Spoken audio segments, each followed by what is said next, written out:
Bonjour à tout le monde, j'espère que vous allez très bien. Si vous êtes un amateur dans la crypto-monnaie, si vous êtes passionné de la crypto-monnaie et que vous ne savez pas comment faire la crypto-monnaie, par où commencer, alors bienvenue dans cette nouvelle formation. Dans cette formation, je vais vous donner les outils nécessaires, les perspectives, les directions à suivre pour mieux savoir par où commencer, par où terminer, qu'est-ce que c'est que la crypto-monnaie, comment utiliser la crypto-monnaie, quels sont les avantages de la crypto-monnaie, quels sont les bénéfices ou les moyens que l'on peut monnayer à travers la crypto-monnaie que nous allons parler dans cette formation. Et si vous êtes tombé sur cette vidéo, alors restez jusqu'à la fin parce que vers la fin, je vais vous donner quelques secrets pour mieux naviguer dans ce milieu de la crypto-monnaie. Donc, tout au long de cette formation, bien évidemment, vous aurez des secrets, des astuces qui vont vous permettre de pouvoir faire de l'argent avec la crypto-monnaie de manière pratique et vous permettre aussi également d'atteindre la liberté. Donc, si vous êtes prêts, nous pouvons y aller. Donc, comme je le disais, bien évidemment, cette formation est une initiative qui a pour but de vous fournir les outils nécessaires pour rentrer sur le marché de la crypto-monnaie. Je me présente d'abord. Mon nom est Zongo Moumouni.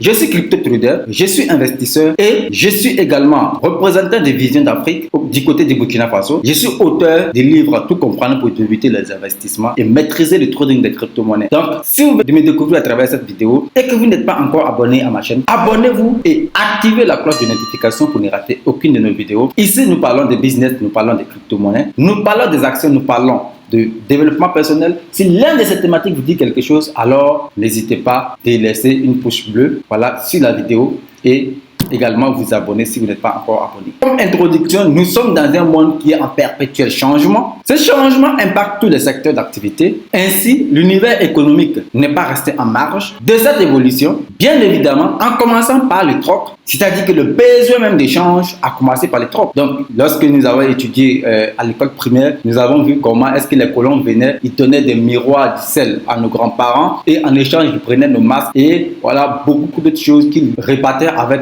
en Europe. Donc, le besoin d'échange a commencé avec les trocs. Mais au-delà, bien évidemment, plus on avançait, il fallait adapter des nouveaux systèmes qui allaient répondre aux besoins d'échange de l'homme. Donc, nous sommes à l'ère de la crypto-monnaie. Donc, c'est-à-dire que du troc, aujourd'hui, nous sommes à l'ère des crypto-monnaies. Donc, si vous ne savez pas ce que c'est que la crypto-monnaie, il va falloir vous y mettre pour comprendre parce que actuellement, nous sommes à l'ère numérique et quand on dit l'ère numérique, ça veut dire que vous devez vous adapter, vous devez utiliser l'Internet à votre avantage et gagner de l'argent avec l'Internet. Donc, comme je le disais, vous voyez, cette image illustre au mieux l'évolution de l'argent. Donc, vous voyez que nous avons commencé par les trocs et ensuite, après les trocs, nous avons eu l'or, le cuivre et l'argent. Donc, après cela, nous avons eu les pièces, les metal coins, on appelle ça metal coin. Mais après cela, nous avons eu le billet bancaire. Vous voyez, donc tout ça a été une évolution au fil du temps. Et après le billet bancaire, nous avons eu les cartes bancaires. Mais il faut savoir que toutes ces évolutions, il fallait en fait une certaine sensibilisation de la société, de la masse pour que les gens puissent l'adopter. Donc,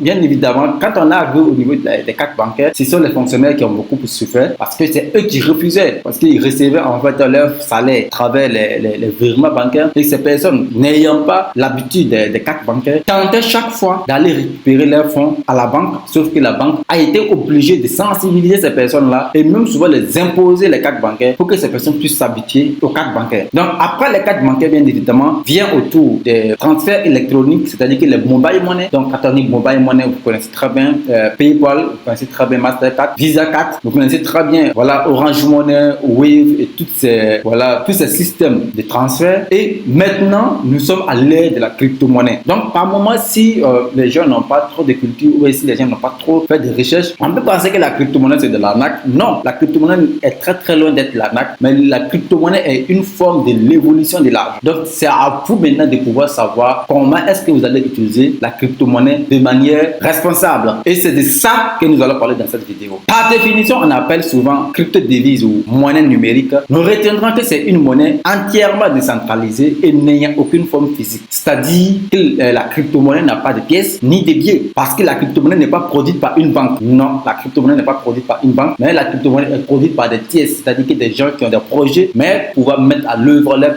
projets, ces personnes-là proposent des crypto-monnaies dans lesquelles les gens vont investir et Et derrière ça, ils allaient utiliser l'argent pour pouvoir développer les projets et chacun allait partager les bénéfices. Alors, la particularité, bien évidemment, de la crypto-monnaie est qu'elle se change directement de personne à personne. C'est pour cela qu'on dit pair à pair. Donc, pair à pair, c'est en anglais. Donc, si nous allons traduire en français, nous allons dire alors que c'est un transfert qui se passe de personne à personne, tout simplement sur un réseau décentralisé dénommé blockchain. Une petite histoire de la crypto-monnaie. Donc, bien évidemment, la crypto-monnaie a été introduite, voilà, suite à la crise bancaire de 2008, que certains ont réfléchi à un système monétaire qui soit décentralisé sans le contrôle d'aucune banque ou institution financière. Donc, c'est par là, bien évidemment, que voilà, ces personnes ont pu trouver le système de la crypto-monnaie. Parce que vous savez que bien avant la crise des subprimes de 2008, nous avons eu plein d'autres crises, donc notamment la crise de 1929, également la crise de 1979 et la crise de 2008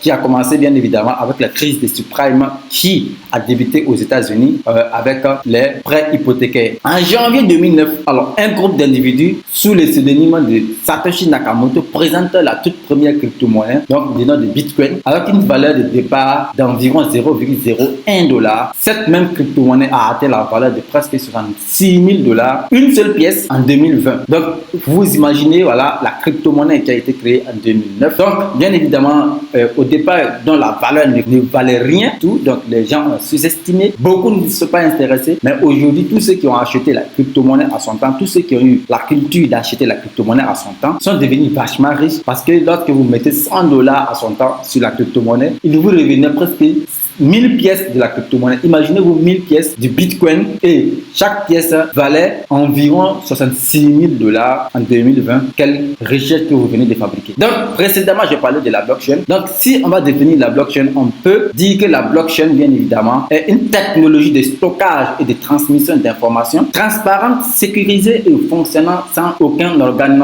central de contrôle. Par extension, une blockchain constitue une base de données qui contient l'histoire de tous les échanges effectuée entre les utilisateurs depuis sa création. Cette base de données est sécurisée et distribuée. Elle est partagée par ces différents utilisateurs sans intermédiaire qui permet à chacun de vérifier la validité. Alors, si on va comparer un peu la blockchain ou si on va donner un exemple palpable dans la vie active de la blockchain, il faut un peu voir lorsque vous partez dans une administration ou dans un service, par moment, on vous demande votre CNIB, votre pièce et il y a un cahier où ils vont enregistrer votre heure d'arrivée, votre nom, votre prénom, votre date de naissance, votre lieu de naissance et tout ça, mettre même votre numéro de pièce et votre aire de partie également, ils vont noter ça. C'est-à-dire que la blockchain permet d'enregistrer toutes ces données. Donc, bien évidemment, en passant par les données de transfert, les données de stockage, de toutes les activités qui ont été effectuées sur cette blockchain-là. Donc, ici, vous voyez ce graphique que vous voyez devant vous, c'est simplement un graphique qui trace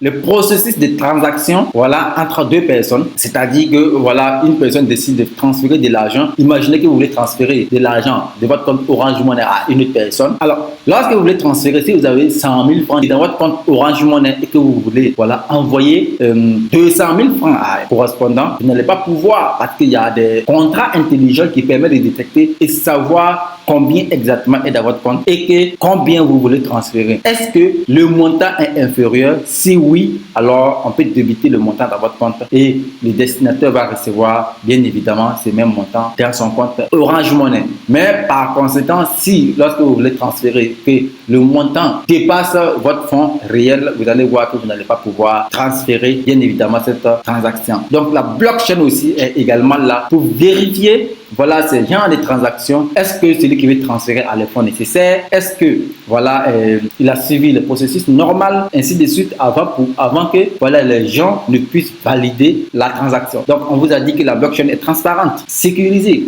Bien évidemment oui, parce que la blockchain est transparente parce que tous ceux qui font des transactions sur la blockchain peuvent vérifier les transactions. Il vous faut forcément appeler dans le centre de services de Orange Money pour pouvoir vérifier. Non, ici dans la crypto-monnaie, chacun peut vérifier, même celui qui n'a pas fait la transaction. Si la personne maîtrise le processus de vérification, transaction sur la blockchain, la personne part directement sur ce site-là et il part faire la vérification simplement de la transaction. Donc, bien évidemment, lorsque vous êtes dans la crypto-monnaie, vous allez entendre parler de halving et de bull run. Quand on dit halving, c'est quoi? Le halving, c'est la division des récompenses des mineurs par deux. Alors, c'est ce qui différencie la blockchain, la crypto-monnaie des monnaies fiduciaires ou des monnaies traditionnelles. Lorsque vous êtes dans la monnaie traditionnelle, vous allez entendre souvent, voilà, vous allez entendre parler de l'inflation. Donc l'inflation, c'est quoi? C'est lorsque la valeur augmente et que l'argent se dévalorise. Simplement, si on prend un exemple, lorsque quelqu'un met de l'argent en banque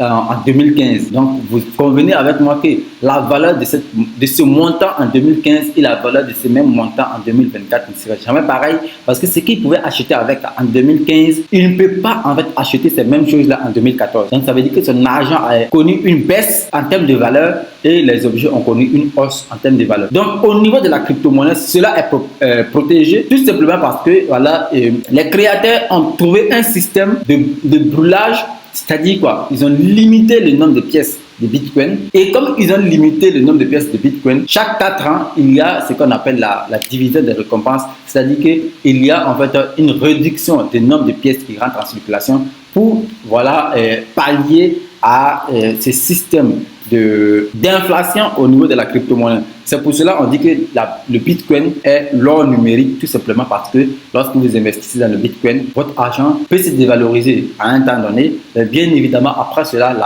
l'argent en question peut reprendre de la valeur parce que voilà, le nombre de pièces émises ne fait que se réduit au fur et à mesure sur le marché. Donc, vous regardez un peu, bien évidemment, voilà, vous regardez en 2021, c'était des périodes baissières. Donc, pour ceux qui savent à quel moment investir, bien évidemment, donc c'est-à-dire qu'il fallait commencer à investir autour de 2011, 2012 et 2011 et 2012. Et maintenant, il fallait profiter maintenant en 2013. Donc, également, si on va reprendre encore le même processus, pour investir, il fallait investir autour de 2015, 2016 et profiter en 2017. Alors, si on va reprendre le même processus, il fallait investir en 2019, en 2020 et profiter en 2021 simplement, ou simplement investir en 2023 et investir également en 2024 et profiter en 2025. Donc actuellement, nous sommes en train de préparer cette même période-là en investissant sur la crypto-monnaie et en aidant également la communauté ou la masse à investir également dans la crypto-monnaie de manière responsable, de manière lucide et simple pour pouvoir mieux contrôler leur argent. Donc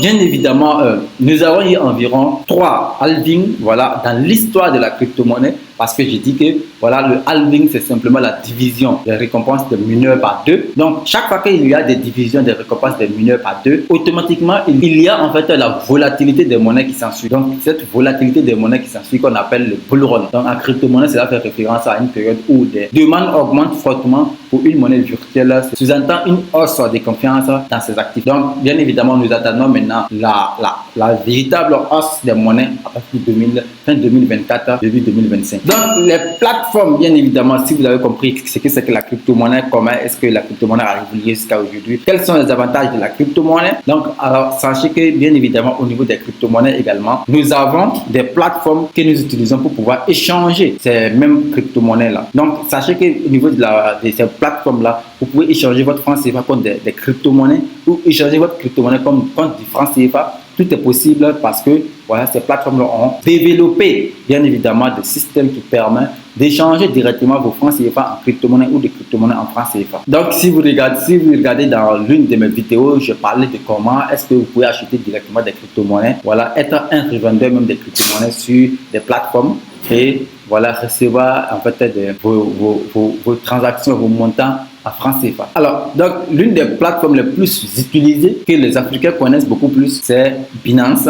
Après Binance, nous avons L-Bank. Après L-Bank, nous avons KuCoin, nous avons LoaToken et plein d'autres plateformes. Nous avons presque 700 plateformes qui est comme un passerelle voilà, d'utilisation de la crypto-monnaie. Donc, sachez que nous avons plusieurs types de plateformes. Donc, nous avons la plateforme centralisée et les plateformes décentralisées. Donc, les plateformes centralisées, c'est simplement les plateformes que je venais de citer, donc qui est Binance, L-Bank, KuCoin, ainsi de suite. Nous avons les plateformes décentralisées que nous appelons Trust Wallet, MetaMask et les Ledger Nano X. Donc, les Ledger Nano X, ce sont des plateformes en réalité qui ne sont pas connectées, mais qui sont comme des clés USB qui permettent à chacun de pouvoir stocker voilà, ces crypto-monnaies et être beaucoup plus protégé voilà, quant aux arnaques.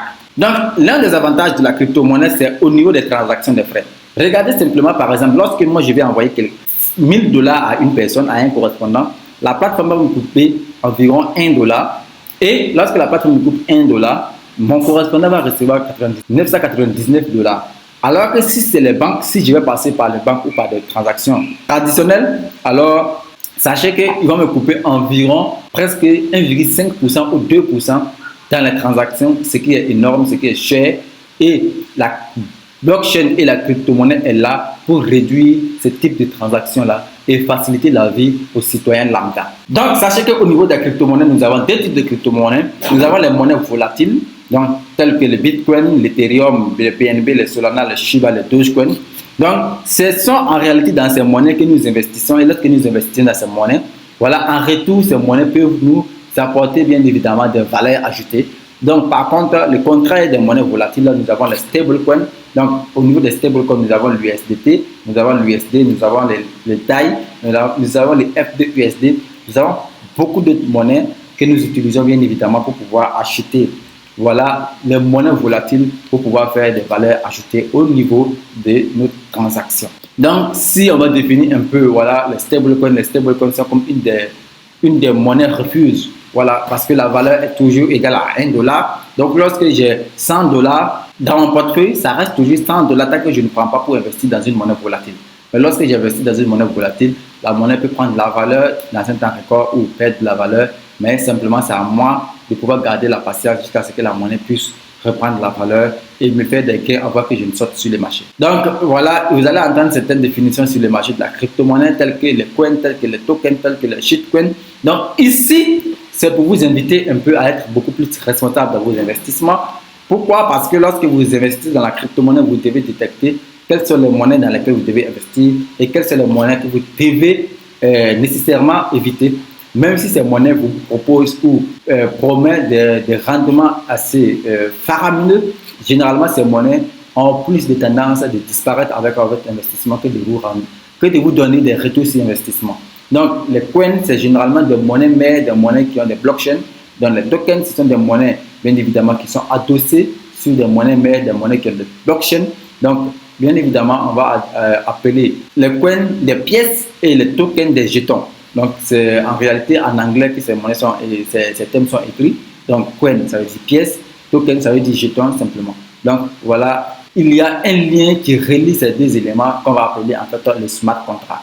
Donc, ici, pour transférer en fait et recevoir de l'argent, c'est à travers ce qu'on va appeler maintenant les réseaux et les adresses. Donc, généralement, on utilise les réseaux BEP20 et les réseaux TRC20. Donc, voilà un modèle d'adresse, bien évidemment, de transaction. Ici, c'est pour l'adresse de Bitcoin. Donc, voilà, c'est généralement lorsque vous faites une formation, on vous montre comment copier, bien évidemment, ces adresses-là parce qu'on ne peut pas les regarder et les recopier un à un pour pouvoir envoyer à quelqu'un. Sinon, on risque de se tromper et perdre, voilà, notre fonds de transaction. Donc, généralement, il y a 4 façons d'avoir de l'argent avec la crypto-monnaie. Nous avons l'achat et vente des crypto-monnaies. Nous avons le trading spot, donc, qui est le tout premier. Il représente la définition authentique du trading qui consiste à acquérir un bien crypto à un prix bas pour le revendre à un prix beaucoup plus élevé afin de générer des profits. Donc, bien évidemment, voilà, à travers ce type de trading ou ce type d'échange, en réalité, comme je l'ai dit, au niveau du bull run, c'est-à-dire quoi? Lorsque vous voulez en fait avoir beaucoup plus, vous devez investir beaucoup plus bas. Voilà, c'est-à-dire que investir en 2023, 2024 et maintenant commencer à profiter en 2020, vers fin 2024, début 2025. Donc, ce n'est pas en 2025 que vous allez venir investir pour espérer vous faire de l'argent dans la crypto-monnaie. Nous avons bien évidemment le trading futur. Le trading futur, c'est le contrat à terme qui permet aux traders d'utiliser des effets de levier jusqu'à 125 heures et d'ouvrir des positions long achat et short vente avec de nombreuses crypto-monnaies. On a également le long short de Binance qui est également aussi un autre moyen de se faire de l'argent. Nous avons également le compte marchand sur Binance et sur toutes les autres plateformes que vous pouvez aussi utiliser aussi pour avoir de l'argent. Donc, il y a plein d'autres options qui vous permettent de faire de l'argent avec la crypto-monnaie. Donc, n'hésitez pas à vous intéresser à la crypto-monnaie et savoir comment est-ce que chacun peut utiliser cette crypto-monnaie-là pour pouvoir atteindre la liberté financière. Donc, pour choisir une monnaie, bien évidemment, il y a des études. Parce que c'est comme, par exemple, une entreprise qui veut s'installer dans un marché. Il va étudier les besoins des habitants de la société et de ce quartier ou de ce marché et maintenant proposer un service qui est conforme aux attentes de la population. Parce que vous ne pouvez pas aller proposer des choses ou des éléments que les gens ne s'intéressent pas. Parce que si vous partez proposer voilà, des produits que les gens n'ont pas l'habitude de consommer, vous risquez d'aller en faillite parce que les gens ne vont pas consommer en fait, voilà, votre produit. Donc, il y a l'étude de projet, il y a bien évidemment le white paper qui est comme la feuille de route qui vous permet de pouvoir voilà, vous renseigner sur l'évolution, c'est-à-dire que le travail de l'équipe. Et ensuite, vous avez la capitalisation. Elle représente la valeur totale investie dans la crypto-monnaie. Donc, tout ça, ce sont des éléments que vous devez pouvoir connaître. Il y a également le nombre de pièces aussi. Plus il existe peu de pièces, et plus cela impactera fortement et positivement la hausse de la valeur de la pièce. Il s'agit principalement de la rareté en fait. Donc, l'accessibilité, ça détermine un peu, généralement, lorsque vous étudiez une monnaie et que vous êtes intéressé par acheter la monnaie, que vous faites confiance à l'équipe, vous faites confiance à la monnaie, vous savez que la monnaie a du potentiel. Donc, lorsque vous savez que la monnaie a du potentiel, en ce moment, vous allez simplement voilà, vous préparer pour voilà, investir dans cette monnaie-là, afin de pouvoir profiter également voilà, des retours sur investissement de cette monnaie. Alors, il y a aussi la possibilité de sécuriser votre compte. Donc, c'est-à-dire que lorsque vous créez votre compte, vous avez voilà, des moyens très simples pour pouvoir protéger votre compte, protéger vos fonds, enfin, voilà, d'éviter les arnaques sur la transaction. Donc, bien évidemment, nous venons de terminer, bien évidemment, notre présentation au niveau de la crypto-monnaie. Vous donner un peu de perspective sur la crypto-monnaie, afin que vous puissiez, voilà, bien évidemment, les utiliser pour pouvoir comprendre comment est-ce que chacun de nous peut faire de l'argent avec la crypto-monnaie. Donc, je vous montre rapidement un site. Je vous montre rapidement un site où il y a plein de crypto-monnaies que vous pouvez voilà, observer simplement. Parce qu'en réalité, quand on parle de la crypto-monnaie, les gens hésitent ou les gens doutent énormément, ou les gens ne connaissent pas la potentialité de la crypto-monnaie ou la magie que la crypto-monnaie opère. Voilà, bien évidemment. Donc, regardez, vous voyez qu'ici, nous avons la monnaie mère qui est le Bitcoin. Donc, la monnaie mère qui est le Bitcoin. Regardez la capitalisation. Actuellement, le Bitcoin, la capitalisation du Bitcoin dépasse des banques, des grandes banques européens que le Bitcoin dépasse en termes de capitalisation. Vous voyez? Donc, voilà actuellement la valeur du Bitcoin. Nous sommes actuellement à 109 000 $. Une pièce de Bitcoin. Donc, vous voyez déjà à quel point le prix du Bitcoin est évolutif. Donc, regardez par exemple, là, voilà, je vous parlais tantôt des USDT. Donc, là-bas, la valeur est toujours égale à 1 $. Nous avons également le USDC où la valeur est toujours égale aussi à 1 $. Mais au-delà de ça, nous avons le BNB, voilà, qui est actuellement à 646 $. On a le Solana qui est à 158 $. On a l'Ethereum qui est à 3676 $. Et plein d'autres. Il y a les Dogecoin également qui est à 0,14 $. Voilà, il y a ADA Cardano qui est à 0,44 $. Il y a Shiba Inu qui est à 0,0023 $. Donc, vous voyez, si vous investissez dans ces monnaies peuvent prendre de la valeur, sinon vont prendre de la valeur et vous donner des retours sur investissement lorsque vous allez les revendre sur le marché pour pouvoir vous faire des... Donc, si cette vidéo vous a plu, si cette présentation de la crypto-monnaie en global vous a donné une idée de ce que c'est que la crypto-monnaie, n'hésitez pas à partager la vidéo à d'autres amis, à d'autres personnes, à partager dans des groupes pour donner plus de visibilité à cette vidéo, afin que ensemble nous puissions voilà, éduquer la masse sur comment utiliser la crypto-monnaie, parce qu'aujourd'hui, nous voyons beaucoup de légions, beaucoup d'arnaques au niveau de la crypto-monnaie, de telle sorte que les gens indexent la crypto-monnaie comme en fait étant de l'arnaque. Pourtant, la crypto-monnaie n'est pas de l'arnaque, mais il y a de l'arnaque qui existe dans la crypto-monnaie. Les gens utilisent simplement la crypto-monnaie comme un moyen de paiement dans les sites d'arnaque pour pouvoir flatter les gens et leur promettre des revenus faramineux.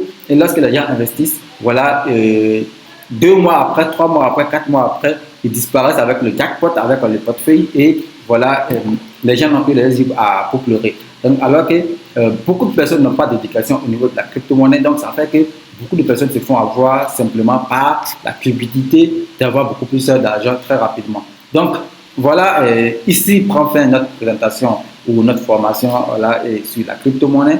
Donc, si ça vous a plu, n'hésitez pas à partager, à liker et à vous abonner à la chaîne si vous n'êtes pas encore abonné. Merci beaucoup et à très bientôt. Ciao, ciao.